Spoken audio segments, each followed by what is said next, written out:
Good morning everyone. Chapter number 3 हमारा चल रहा था, जिसका टॉपिक आज हम डिस्कस करेंगे वो है what are the modern days symbols of atoms of different elements. तो देखो दोस्तों, अब हमारे पास जो एलिमेंट्स हैं जिनके नाम हैं, लेकिन हर एक को नाम से जानना पहचानना उससे बेटर है कि हम उसको कोई सिंबल दे दें, हम उसको सिंबल से रिप्रेजेंट करें। तो डाल्टन ने सबसे पहले ये सोचा और उन्होंने सिंबल देने के लिए जो टेक्निक यूज़ की थी और उसने जो सिंबल दिए थे वो कुछ इस तरह से हैं जो आपको यहाँ पर फिगर में मतलब नीचे दिया गया है। At that time the known elements were not so, number is not so high, very limited, 30-40 के आसपास ही कुछ थे। तो उन्होंने मतलब डाल्टन ने इस तरह से, आप देख सकते हैं हाइड्रोजन का सिंबल या फॉस्फोरस का, कॉपर का, इस तरह का सिंबल उन्होंने रिप्रेजेंट किए थे। लेकिन later on numbers of element जब इंक्रीज होने लगे तो सबको इस तरह के स्पेसिफिक सिंबल देना पॉसिबल नहीं था और उसको याद भी रखना। तो बर्जिलियस जो थे उन्होंने सिंबल के नाम के फर्स्ट अल्फ़ाबेट से ही रिप्रेजेंट करने के लिए सोचा। मतलब हाइड्रोजन को H से रिप्रेजेंट करेंगे, कार्बन को C से रिप्रेजेंट करेंगे, ऑक्सीजन को O से रिप्रेजेंट करेंगे। इस तरह से उन्होंने फर्स्ट लेटर से रिप्रेजेंट करने के लिए मेथड अप्लाई की। तो ये जो नाम दिए जाते थे एलिमेंट्स के, तो बिगिनिंग में the names of the elements were derived from the name of the place where they were found for the first time.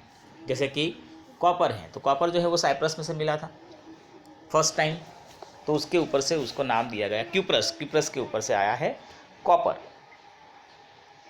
ठीक है। उसी तरह से देखा जाए कि भाई किसी के स्पेसिफिक कलर से नाम दिया गया, जैसे गोल्ड। गोल्ड का मतलब होता है yellow, it is English word, तो उसके ऊपर से गोल्ड नाम दिया गया। बट नाउ अडेज IUPAC, international union of pure and applied chemistry, which is an international scientific organization which approves the names of the elements, symbols and units. तो ये जो ऑर्गेनाइजेशन काम कर रहा है IUPAC, वो डिसाइड करेगा कि नए अगर एलिमेंट को डिस्कवर होते हैं तो उसका क्या नाम देना है, क्या सिंबल देना है, उनके यूनिट्स वगैरह वगैरह। So many of the symbols are the first 1 or 2 letters of the element's name in English. तो हमने जो नाम दिए गए हैं वो नाम के फर्स्ट अल्फ़ाबेट से हमने सिंबल दिया गया है। लेकिन कई बार ऐसा भी हुआ है कि एक ही अल्फ़ाबेट से दो नाम स्टार्ट हो रहे हो, जैसे कि हाइड्रोजन है, हीलियम है, कोबाल्ट है, कार्बन है। तो ऐसे सिचुएशन में हमने फर्स्ट और सेकंड लेटर दोनों से उसको रिप्रेजेंट करने के लिए कहा है। तो फर्स्ट लेटर रहेगा कैपिटल में, अगर सेकंड लेटर रहेगा तो वो रहेगा स्मॉल में। इस तरह से हम उसको रिप्रेजेंट करते हैं और सारे इंग्लिश के नेम से होते हैं। लेकिन 100% नहीं है, कुछ हमारे पास लैटिन भी हैं, कुछ ग्रीक भी हैं, तो उसके ऊपर से भी कुछ नाम दिए गए हैं। तो you can see here some examples we have given the table number 3.1, ठीक है। तो उसमें आपको ये सब दिए गए हैं। जैसे कि मैंने कहा कि हाइड्रोजन का H है तो हीलियम का HE हो गया, ठीक है। अब HE जब लिखेंगे तो H कैपिटल में रहेगा और E स्मॉल लेटर में रहेगा। उस तरह से लिथियम है, पोटेशियम। अब पोटेशियम में देखो तो PO आना चाहिए, लेकिन K लिया है। तो यहाँ पर कुछ ऐसे नाम हैं जो दोस्तों उन्होंने अदर लैंग्वेज, जैसे मैंने कहा कि सारे इंग्लिश नेम नहीं है। अब पोटेशियम जो है वो कैलियम,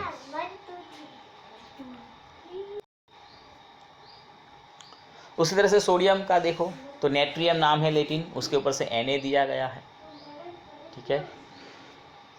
गोल्ड का सिंबल Au है तो उसको ऑरेट भी कहा जाता है। तो अलग अलग नाम हैं दोस्तों, उनके सिंबल हैं। कुछ सिंबल तो ऐसे हैं जिसमें फर्स्ट और थर्ड लेटर को लिया गया है, जैसे मैंगनीज देखो, मैंगनीज तो Mn दिया गया है, जिंक तो Zn दिया गया है, ठीक है। तो हमें ये जो टेबल नंबर 3.1 है वो अच्छे से लर्न कर देना है। आपको ये सिंबल्स जो हैं वो याद होने चाहिए, बहुत काम में आएंगे। आगे जाकर केमिस्ट्री में हर जगह हम नाम नहीं लिखते हैं, या आपको सिंबल से ही दिया होगा तो आपको समझ में आना चाहिए कौन से एलिमेंट की बारे में बात हो रही है। So you all are requested to mug up the table number 3.1, ठीक है।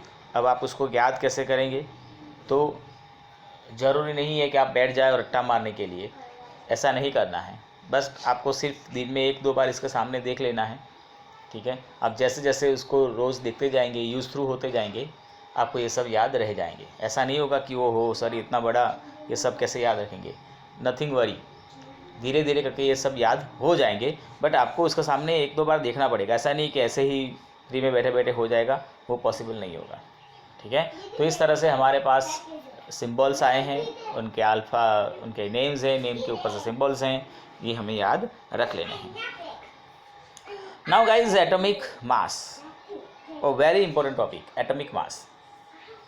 देखो एटम जो होते हैं ना, they are very small in size. अब इनका मास की बात कर रहे हैं, क्योंकि जो डाल्टन कह के गए थे कि उन्होंने ये स्पष्ट कहा था कि हर एक एलिमेंट का अपना स्पेसिफिक मास होता है, कैरेक्टरिस्टिक्स मास होता है, ठीक है। And the theory could explain the law of constant proportion so well, so the scientist were prompted to measure the atomic mass. तो जो उन्होंने बात की थी कि सबका एटॉमिक मास होता है, और जो हमें वो जो लॉ देखा था, ठीक है, कांस्टेंट प्रोपोर्शन का, तो अब ये सब क्लियर हो रहा था कि भाई ये ऐसा कुछ होता है मास जैसा। तो now scientist were prompted to know the atomic mass. अब उनको एटॉमिक मास फाइंड करना था, लेकिन ये एटम क्या मास है। अब एटम बेचारा it is very small in size which can not be seen by the necked eyes, हम उसको देख भी नहीं सकते, इतने छोटे हैं, और अब उसका मास फाइंड करना मतलब इट्स वेरी डिफिकल्ट टास्क, ठीक है। तो यहाँ पर रिलेटिव एटॉमिक मासेस जो हैं वो डिटरमाइन करने का सोचा गया, जिसके अंदर जो केमिकल कॉम्बिनेशन की जो लॉज हैं उसको यूज़ भी किया गया। अब एक एग्जांपल लेते हैं। देखो ये कार्बन मोनोऑक्साइड है, CO। देखो कैपिटल C है, कैपिटल O है, मतलब ये कार्बन मोनोऑक्साइड है। अगर ये कैपिटल C और स्मॉल O होता तो ये बनता कोबाल्ट। तो इसीलिए मैंने कहा कि आपको सिंबल्स याद होने ज़रूरी हैं, और इसको किस तरह से रिप्रेजेंट करना है वो भी ज़रूरी है कि first alphabet must be capital और upper case, and second alphabet must be small और lower case in the case of element. But this is compound, carbon monoxide is a compound, so it is formed by the carbon and oxygen. Now it is experimentally observed that 3 gram of carbon combines with 4 gram of oxygen. Carbon और oxygen combination करते हैं, लेकिन 3 gram carbon होता है, उसके सामने 4 gram oxygen होता है, तब जाकर ये कार्बन मोनोऑक्साइड मिलता है। तो अगर हम इनको दोनों को सिमिलर करना चाहें तो देखो 3 के सामने 4 है, 3 कार्बन के सामने 4 ऑक्सीजन, मतलब क्या हुआ कि एक कार्बन के सामने 1.3 यूनिट जितना ऑक्सीजन होगा। समझ में आ रहा है। 3 ग्राम कार्बन है, 4 ग्राम ऑक्सीजन है। अगर हम इक्वली डिवाइड करें, एक एक करना चाहें, suppose we define the atomic mass unit as equal to the mass of carbon atom, then we would assign the carbon an atomic mass of 1 unit and oxygen an atomic mass of 1.3 unit, ठीक है। Atomic mass unit जो है उसको अब हम unified मास U से represent करते हैं, पहले हम उसको AMU से रिप्रेजेंट करते थे। तो इसका मतलब हुआ दोस्तों कि एक ऑक्सीजन, एक कार्बन के सामने 1.3 ग्राम ऑफ ऑक्सीजन होता था, लेकिन यहाँ पर आपको जो नंबर मिला था वो डेसिमल में मिल रहा था। Here it is more convenient to have this numbers as whole numbers, या तो nearer to the whole numbers. So while searching for various atomic mass unit, scientific initially took 1/16 of the mass of the an atom naturally occurring oxygen as the unit. तो उन्होंने क्या किया, सब हमें करना क्या था, इसको रिप्रेजेंट करना था एटॉमिक मास को by the relative masses find करने थे। मतलब समझो कि एक का मास होगा तो आपको दूसरे का मिल जाएगा, हम उसको कहेंगे कि पहले से ये डबल है या ट्रिपल है या आधा है, उस तरह से। तो ऑक्सीजन का मास पहले डिफाइन किया गया कि भाई ऑक्सीजन का मास जो होता है वो हम ले लेंगे। एक मास का मतलब होता है ऑक्सीजन का जितना मास होगा उसका 16th पार्ट। समझो 1 मास का मतलब क्या हुआ, या 1 मास यूनिट का मतलब क्या हुआ 16th पार्ट ऑफ ऑक्सीजन। ऐसा ऑक्सीजन को पसंद करने का रीज़न दोस्तों ये था कि एक तो ये कि it react with the large number of elements and form compounds. Oxygen reactive metal है, वो बहुत से मेटल के साथ एलिमेंट के साथ रिएक्शन कर देता है। And second, the atomic mass unit gave masses of most of the elements as whole numbers. और उसे जो मासेस मिल रहे थे वो होल नंबर्स में मिल रहे थे, लेकिन फिर भी ऑक्सीजन के साथ धोखा हुआ। और in the year of 1961 for universally accepted atomic mass unit which is carbon 12 isotope was chosen as the standard reference for the measuring atomic masses। तो 1961 के अंदर किसको पसंद किया गया था? C12 को। तो 1 atomic mass unit is the mass unit equal to the exactly 1/12। मतलब 1 का मतलब क्या हुआ? 1 मास यूनिट कब कहेंगे? तो 1/12 ऑफ द कार्बन। कार्बन का जितना होगा उसका 12th पार्ट। और उसी कंपैरिजन में बाकी सबके फाइंड किए गए। जैसे हाइड्रोजन का कितना है? तो हाइड्रोजन का 1 होता है। कैसे? तो हाइड्रोजन का mass is equal to the 1/12 of that of carbon.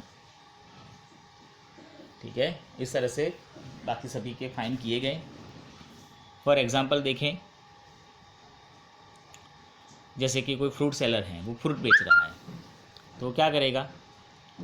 अपने पास उसके जो वेट्स हैं वो घर पे भूल कर आया, लेकिन उसके पास एक वाटरमेलन है जिसका मास उसको पता था पहले से कि वो 12 है फॉर एग्जांपल। तो क्या करता है? वो 12 के वो वाटरमेलन के 12 इक्वल पार्ट्स कर देता है। इसका मतलब हुआ कि 1 piece is equal to 1 kg। ठीक है, और फिर किसी को जो भी फ्रूट्स हैं, सपोज किसी को एप्पल लेने हैं, 1 kg एप्पल लेने हैं, तो वो एक तराजू में 1 वाटरमेलन का टुकड़ा रख देगा, दूसरे में एप्पल्स का रख देगा। उसी तरह से किसी को 2 kg, किसी को 5 kg, तो वो कंपेयर कर सकता है। सेम वैसे ही हमने यहाँ पर कार्बन का ले लिया 12। अब किसी का 6 होगा, किसी का 15 होगा, किसी का 20 होगा, उसके कंपेयर में फाइंड कर लिए थे। हमें फाइंड नहीं करने हैं, हमें सिर्फ ये याद रखने हैं। फिर से ये देखो, हाइड्रोजन का 1, कार्बन का 12, नाइट्रोजन का 14, 16 ऑफ ऑक्सीजन, ये आपको याद रखने हैं। अगेन जैसे मैंने कहा कि आपको मगअप करने की ज़रूरत नहीं है, आप इसको रोज़ देखेंगे, रोज़ यूज़ करेंगे, यूज़ थ्रू हो जाएंगे, आपको याद रह जाएंगे। ठीक है, चलो नेक्स्ट टाइम हम नेक्स्ट टॉपिक को डिस्कस करेंगे।